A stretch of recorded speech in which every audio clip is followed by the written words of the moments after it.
पहलगाम येथे झालेल्या दहशतवादी हल्ल्यानंतर भारत सरकार चांगलंच आक्रमक झालेलं आहे। भारत सरकारनं अनेक निर्णय घेऊन पाकिस्तानची कोंडी केलेली आहे। त्यातच आता पहलगाम हल्ल्यानंतर राजधानी दिल्लीमध्ये महत्त्वाच्या घटना घडताना दिसून येत आहेत आणि रोज महत्त्वाच्या बैठकांचं सत्र सुरू आहे। पंतप्रधान नरेंद्र मोदी प्रत्येक घडामोडीवरती बारीक लक्ष ठेवून आहेत आणि याच्यातच सर्वपक्षीय नेत्यांनी सरकारला योग्य ती कारवाई करण्यासाठी बिनशर्त पाठिंबा सुद्धा दिलेला आहे। भारतानं अनेक धोरणात्मक निर्णय घेत पाकिस्तानची चांगलीच कोंडी केलेली आहे। सिंधू जल करार स्थगित केलेला आहे, वाघा बॉर्डर बंद करण्यात आलेली आहे, व्यापार सुद्धा पाकिस्तान सोबतचा बंद करण्यात आलेला आहे आणि भारतानं पाकिस्तानवरती वॉटर स्ट्राईक करत चिनाब नदीचं पाकिस्तानकडे जाणारं पाणी सुद्धा बंद केलेलं आहे। बगलिहार धरणाचे दरवाजे बंद करण्यात आलेले। म्हणजे बघा, भारतानं कोणतीही सैन्य कारवाई न करता पाकिस्तानची कोंडी केलेली आहे। याच्या पुढे अजून एक पाऊल टाकत केंद्र सरकारनं आपल्या येथील सर्व राज्यांना आणि केंद्रशासित प्रदेशांना 7 मे रोजी ब्लॅकआउट आणि मॉक ड्रिल करण्याचे आदेश दिलेले आहेत। त्याच्यामुळे येत्या काही दिवसांमध्ये भारत पाकिस्तानवरती निर्वाणीचा घाव घालण्याची शक्यता वाढलेली आहे। आज आपण माहिती घेऊयात सरकारने नेमके काय आदेश दिलेले आहेत याची। मॉक ड्रिल म्हणजे काय ते जाणून घेऊयात, त्याच्यामध्ये काय काय केलं जातं ते बघूयात, त्याच्यातून काय साधलं जाणार हे सुद्धा आपण जाणून घेण्याचा प्रयत्न करूयात। नमस्कार, मी अरुणराज जाधव बोल व्हिडिओवरती तुम्हा सर्वांचं अगदी मनापासून स्वागत करतो। भारतासोबत वाढत्या तणावाच्या पार्श्वभूमीवरती इंडस एक्सरसाइज अंतर्गत पाकिस्तानने गेल्या 2 दिवसांमध्ये दुसरी क्षेपणास्त्र चाचणी केल्यानंतर काही तासातच भारत सरकारनं मॉक ड्रिल करण्यासंदर्भातले आदेश दिलेले आहेत। पाकिस्तानचे पंतप्रधान शरीफ म्हणालेले आहेत की यशस्वी चाचणी प्रक्षेपणानं पाकिस्तानचे संरक्षण मजबूत हातामध्ये असल्याचं स्पष्ट झालं आहे। थोडक्यात काय, पाकिस्तान चिथावणीखोर वक्तव्य करताना दिसून येतोय। यासोबतच आंतरराष्ट्रीय पातळीवरती जिथे जिथे शक्य आहे तो त्यांच्यासाठी समर्थन मिळवण्याचा सुद्धा प्रयत्न करतोय। मग या सध्याच्या भूराजकीय परिस्थितीमध्ये निर्माण झालेल्या न्यू आणि कॉम्प्लेक्स थ्रेट्स लक्षात घेता केंद्रीय गृह मंत्रालयानं सर्व राज्यांना बुधवारी 7 मे रोजी 244 कॅटेगराइज सिव्हिल डिफेन्स डिस्ट्रिक्ट जिथे आहेत तिथे मॉक ड्रिल घेण्याचे आदेश दिलेले आहेत। आपत्कालीन परिस्थितीला तोंड देण्यासाठी प्रशासन किती सज्ज आहे याची चाचणी घेण्यासाठी हे मॉक ड्रिल केलं जाणार आहे। आता मॉक ड्रिल म्हणजे काय ते सांगतो। मॉक ड्रिल याचा अर्थ आहे प्रॅक्टिस किंवा रिहर्सल, अशा पद्धतीने आपण त्याचा अर्थ घेऊ शकतो। मॉक टेस्ट आपण ऐकलेलं असेल, मॉक इंटरव्ह्यू आपण ऐकलेलं असेल। आता याच्यामध्ये प्रॅक्टिस याच अर्थाने हा मॉक ड्रिल आपण घ्यायला पाहिजे। या मॉक ड्रिलची व्याप्ती जर का आपण बघितली आणि त्याचं गांभीर्य जर का बघितलं तर ते मॉक टेस्ट, मॉक इंटरव्ह्यू याच्यापेक्षा फार मोठं असतं। आजकाल शाळांमध्ये फायर ड्रिल घेतलं जातं किंवा ज्या सॉफ्टवेअर कंपन्या आहेत, मोठमोठ्या MNC आहेत, त्या ठिकाणी सुद्धा हे फायर ड्रिल घेतलं जातं, जेणेकरून तिथं जर का आग लागली तर नेमकं काय करायचं हे प्रत्येकाला अनुभवातून समजतं आणि शिकता सुद्धा येतं।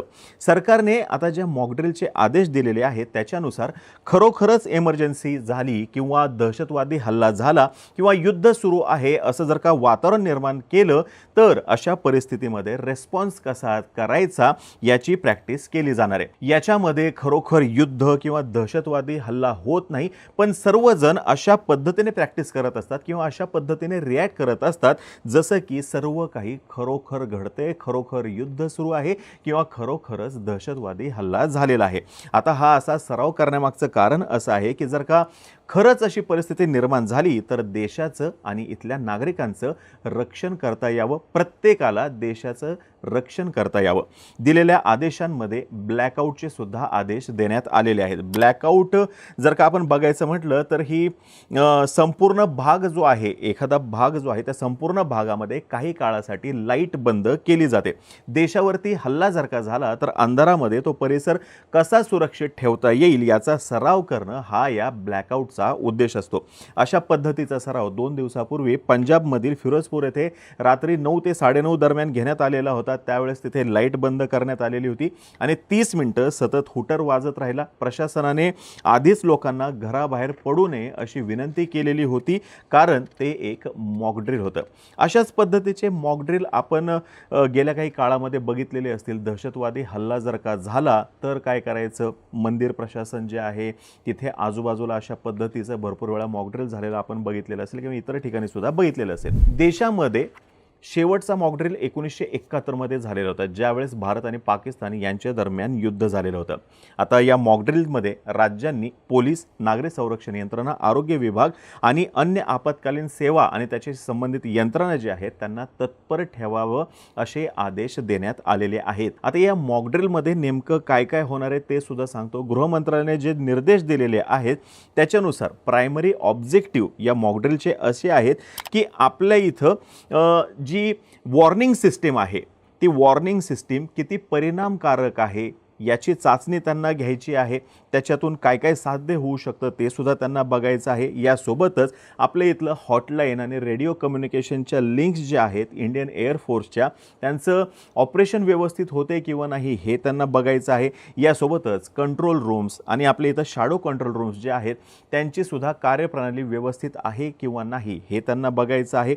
आणि याच्यासोबतच सर्वसामान्य नागरिक, विद्यार्थी यांना सुद्धा संभाव्य परिस्थितीला तोंड देण्यासाठी तयार करण्याचा सरकारचा उद्देश आहे. जर का अटॅक झालाच तर काय करायचं हे ह्याच्यामध्ये शिकवलं जाणार आहे. यासोबतच क्रॅश ब्लॅकआउट मेजर्स जे आहेत, म्हणजे मगाशी ब्लॅकआउट जे सांगितलं, अचानकच वीज पुरवठा खंडित झाला तर त्या परिस्थितीमध्ये काय करणं अपेक्षित आहे ते सुद्धा इथं बघितलं जाणार आहे.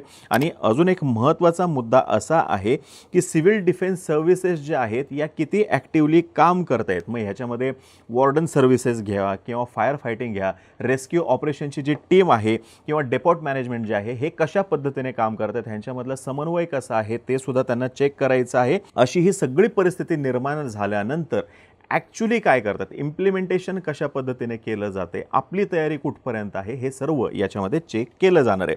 तसंच या दिवशी सर्व राज्यांमध्ये सायरन वाजवले जातील. जेव्हा हल्ला होतो तेव्हा अशा पद्धतीची सूचना देण्यासाठी सायरन वाजवले जातात.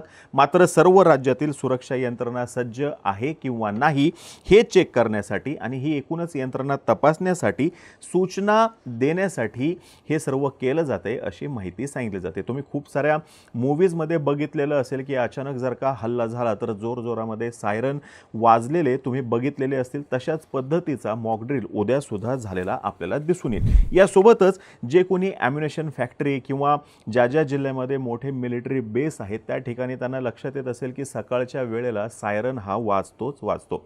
गृह मंत्रालयाने दिलेल्या निर्देशामध्ये या मॉक ड्रिलमध्ये district controller, local authorities, civil defence warden, स्वयंसेवक, होमगार्ड जे कार्यरत आहेत आणि जे रिझर्व्ह आहेत ते सर्वजण NCC आणि NSSचे विद्यार्थी, नेहरू युवा केंद्र संघटनेचे विद्यार्थी, शाळा आणि कॉलेजेसचे विद्यार्थी या सर्वांनी सहभाग घेणं अपेक्षित आहे. आता या मॉक ड्रिलमधून साध्य काय होणार तर आपले सर्व सैनिक, लढाऊ विमानं, लढाऊ जहाज आणि शस्त्र हे सर्व काही व्यवस्थित काम करत आहेत का, रेडी टू यूज आहेत का हे ह्याच्यातून सुनिश्चित होईल.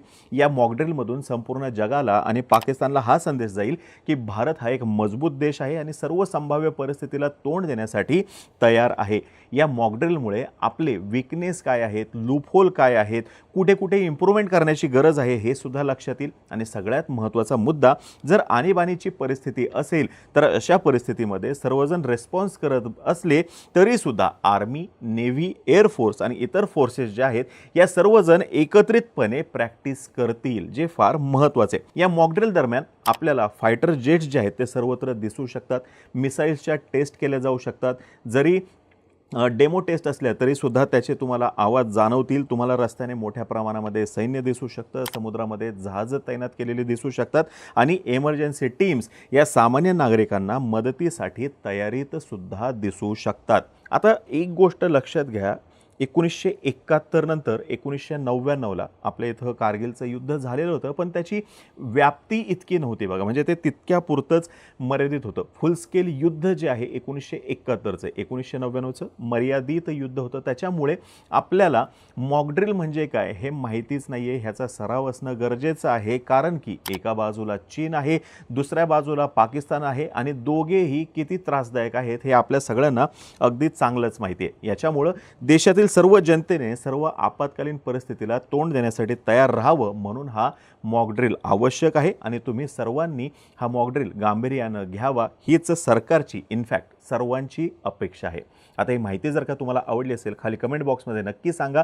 यासोबतच आम्हा सर्वांची व्हिडिओ जास्तीत जास्त लोकांपर्यंत पोहोचवा आणि चॅनलला सबस्क्राईब करायला विसरू नका. धन्यवाद.